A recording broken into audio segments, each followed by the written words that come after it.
16ই June আমরা গতকাল এসেছি শ্যামলাতালে। সেখান থেকে আজকে আমাদের যাওয়ার কথা মায়াবতীতে। আমরা সকালবেলা ব্রেকফাস্ট সেরেই শ্যামলাতাল থেকে মায়াবতীর উদ্দেশ্যে রওনা দিলাম। রাস্তায় একটু অন্ধকার ছিল, মেঘ ছিল, বৃষ্টি হবে, তবে খুব একটা বৃষ্টি হয়নি, কিন্তু প্রচণ্ড মেঘ। রাস্তায় এত মেঘ যে ঠিকমতো আগে দেখাই যাচ্ছে না, এত অন্ধকারের মতো। শ্যামলাতাল থেকে মায়াবতীর দূরত্ব প্রায় 60 কিলোমিটার। তার আগে আসবে লোহাঘাট। আমরা এখন লোহাঘাট থেকে মায়াবতীর আশ্রমের দিকে যাচ্ছি। এটার দূরত্ব 9 কিলোমিটার এবং গভীর জঙ্গলের ভিতর দিকেই এই রাস্তা। খুব একটা লোকজন থাকে না, কয়েকটা মন্দির টন্দির আশেপাশে আছে, কিন্তু জঙ্গলের ভিতর দিকে রাস্তার যে প্রাকৃতিক সৌন্দর্য সেগুলো ভীষণ সুন্দর। আবহাওয়া মোটামুটি পরিষ্কার ছিল এবং আশেপাশের দৃশ্য দেখতে দেখতে আমরা অদ্বৈত আশ্রমের দিকে এগোচ্ছি।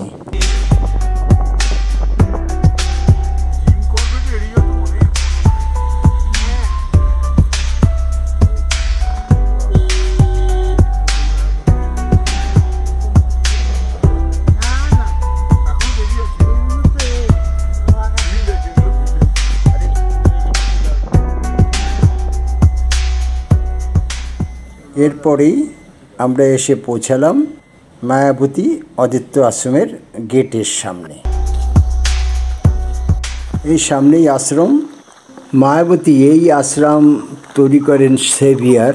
এটা বিবেকানন্দ মহারাজের ইচ্ছা অনুসারী ইংল্যান্ডবাসী সেভিয়ার এটাকে তৈরি করেছিলেন।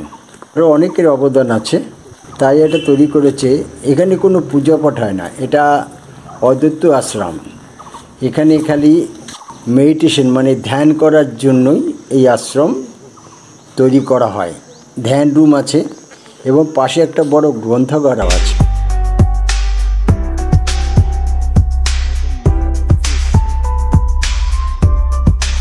এই মায়াবতীর সামনে যে দেখতে পাচ্ছেন, এইটাই এখানকার লাইব্রেরি, আর তার সামনে ফুলের সব বাগান। দেখুন কি সুন্দর চারিদিকে সাজানো গোছানো। ওই সামনে তো ওটাই ভিউ পয়েন্ট।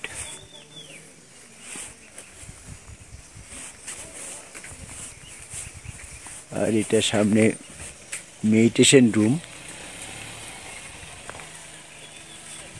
এই যে অদ্বৈত ভবন, এটা এখানে মেডিটেশন করতে হবে। এখানে কোনো পুজো পাঠ হয় না। এবং তার পাশে স্বামীজির নানা রকম জীবনী এসবের একটা মিউজিয়াম আছে সুন্দর।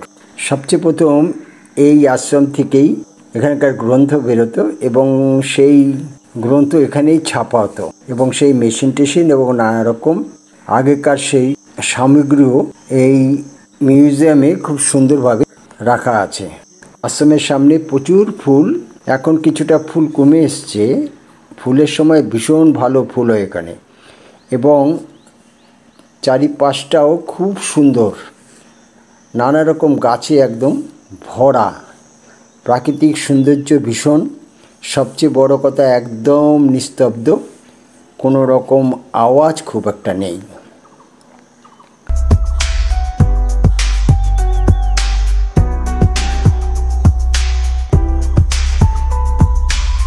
আশ্রমের বসার জায়গায় আমরা বসলাম। অফিস এখনো খোলেনি, কিছুক্ষণ মধ্যেই খুলবে। পরে মহারাজদের সঙ্গে দেখা করব এবং আমাদের কিছু হসপিটালের জন্য ফান্ড দেওয়ার ছিল, সেটা দেব। তারপরে দুপুরের প্রসাদ নেব। প্রসাদ নেওয়ার পরে আশেপাশে কিছুটা ঘুরে আমরা আজকে আবার বিকালের দিকে পৌঁছাবো আমাদের গন্তব্যস্থল শ্যামলাতাল আশ্রমের গেস্ট হাউসে।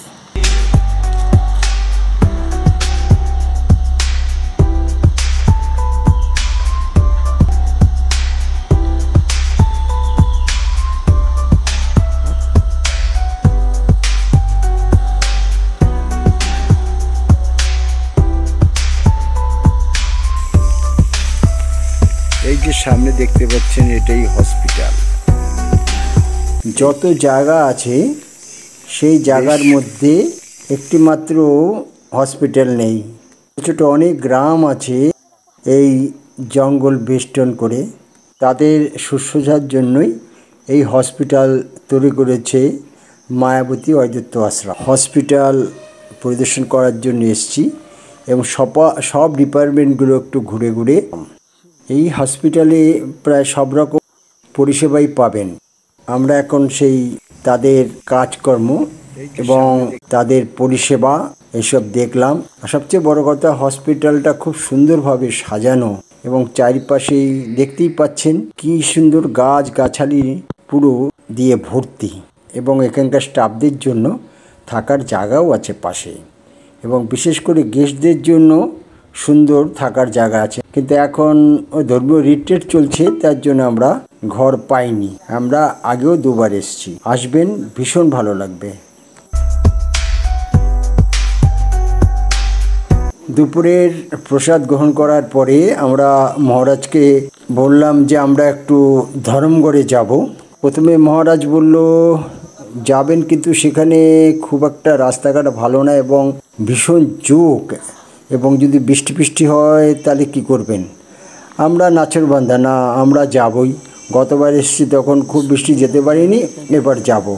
অগত্যা মহারাজ বললেন ঠিক আছে, আমি একজন লোককে দিয়ে দেব, সেই আপনাদের নিয়ে যাবে।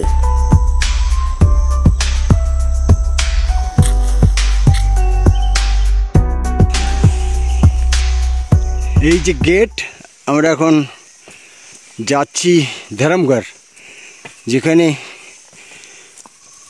স্বামীজি বিবেকানন্দ বসে ধ্যান করেছিলেন, মেডিটেশন করেছিলেন। এইটা এখন আমরা যে আসছি, এটা করবেট ন্যাশনাল পার্কের ভিতর, পুরো জঙ্গলের মধ্যে দিয়ে যাচ্ছি। আগে একদমই ছিল, তো এখন মিশন কিছুটা রাস্তা বানিয়েছে পথের ভিতর দিয়ে। আমরা এখন 4 কিলোমিটার হাঁটবো, এই ট্রেকিং করব। এই তার রাস্তা, এই যে মনোরম, আহা হা, কি আনন্দ আকাশে বাতাসে। এই ধরমগড়, এটা করবেট ন্যাশনাল পার্কের উপরে তৈরি। এখানে স্বামী বিবেকানন্দ মহারাজ এখানে তপস্যা করেছিলেন হিমালয়ের উপরে বসে। সেই স্থানই এখানে নাম ধরমগড়। এটা মায়াবতী আশ্রমের পাশেই। এই আশ্রম থেকে ওই জায়গায় যেতে 2 থেকে 2.25 কিলোমিটার যেতে লাগবে, এবং 2 থেকে 2.25 কিলো আবার নিচে ফিরে আসতে হবে। টোটালটাই জঙ্গলের ভিতরে। জঙ্গলের ভিতরে কিছুটা রাস্তা আশ্রম থেকে বানিয়ে দিয়েছে, কিন্তু ভীষণ জোক। এই জোকের জন্য সবচেয়ে বেশি অসুবিধা হয় এখানে। আমরা আস্তে আস্তে সেই ধরমগড়ের যে বিশেষ স্থান সেটা আগাচ্ছি, এবং পথে অনেক জোক ফোকো আছে, সেগুলো দেখতে দেখতে যাচ্ছি। কিন্তু আমাদের কয়েকজনকে 2-1টা ধরেওছে, সেগুলো আবার পরিষ্কার করে আগাচ্ছি। হর হর মহাদেব, জয় মা কালী, হর হর মহাদেব। আর জোক, এই জোকে মাথা খারাপ করছে। 2 মিনিট পর খালি চেক করতে হচ্ছে, মানে 2 মিনিট পর। এই যে বসার জায়গা, এই বসার জায়গায় এটা ঠিক করে দেখে নাও, চেক করে নাও। মানে এটা 1 কিলোমিটার হলো? না নেই। মোজাটা পড়ো। মোজা পড়ে না, যা বলছে তো এখানে জোক নেই। এখানে ওঠো। কোথায় জোকের মধ্যে? জোক কি এমনি থাকে? জোক থাকে হলো এই পাতার মধ্যে। ধর আমার উঠে এখন পড়তে বলছে। হ্যাঁ না, পড়ো আর ভালো একবার চেক। ওই যে দিলীপ আপনার চোখের সামনে জোক, ওই যে জোক এইটা, ওই যে ছাদ না, বেশি সালারে। এই দেখুন, হ্যাঁ ভর্তি পাতায় পাতা। এবার দেখি, আমি ওকে চেক করে নিই।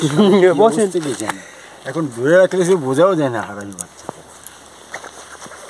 আরে ওরাও তো খাবে, অনেকদিন পর মানুষের রক্ত খাবে, ওরাও তো বাঁচবে। উঠে বলেছি, আমরা সেই বলছি, একটু উঠে বলেছি। ওখানে গিয়ে পড়তাম, এখানেই পড়ো না, ওই আর এক করছি। চলো জেমস বন্ড।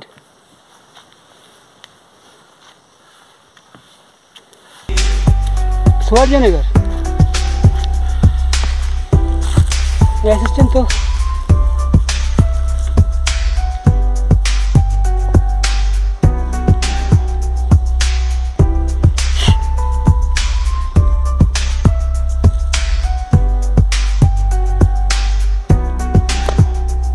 জঙ্গলের ভিতরে রাস্তা বেশ দুর্গম, কিন্তু চলা যায়।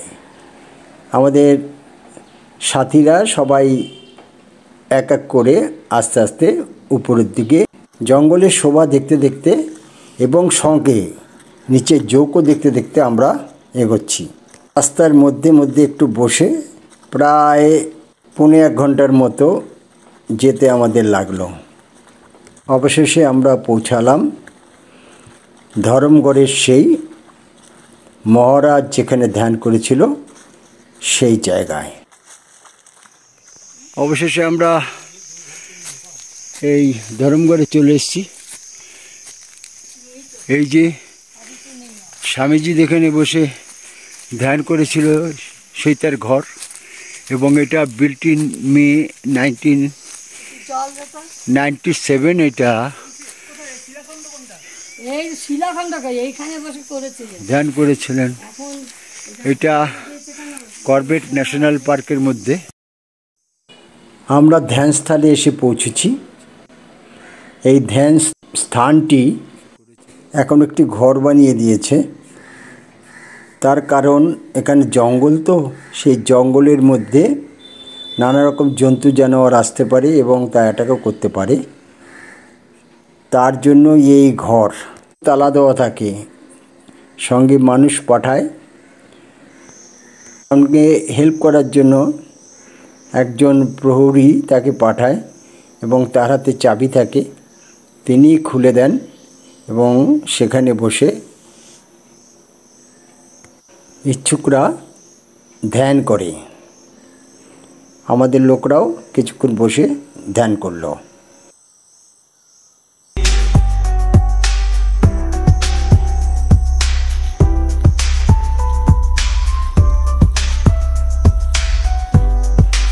জায়গাটা পুরো জঙ্গলের মধ্যে, খুব সুন্দর। আশেপাশের সিনারিও খুব সুন্দর। সামনে লোহার ঘাট, তারপরে আশেপাশের চাপাতে দুনিয়া ভরের যত যত আশেপাশের জায়গাগুলো আছে সেগুলো দেখা যায়, কিন্তু এখন এখানে মেঘ আছে, তার জন্য খুব একটা পরিষ্কার দেখা যাচ্ছে না। अरे जूता में लगाएंगे तो उठेगा नहीं। नहीं, मेरा तो यही जूता है। वही की बात है, पैर में लगा। पैर में लगा था। ना ना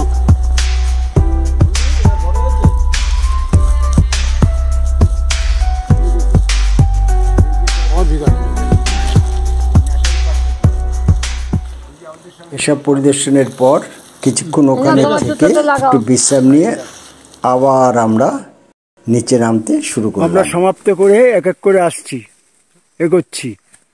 ধরমগড় পরিক্রমা আমাদের হয়ে গেছে। এখন আমাদের সব জওয়ানরা এক এক করে আগাচ্ছে। এই যে সবাই একদম ফিট, সব ফিট। এই জঙ্গলের মধ্যে দিয়ে খাড়াই রাস্তা।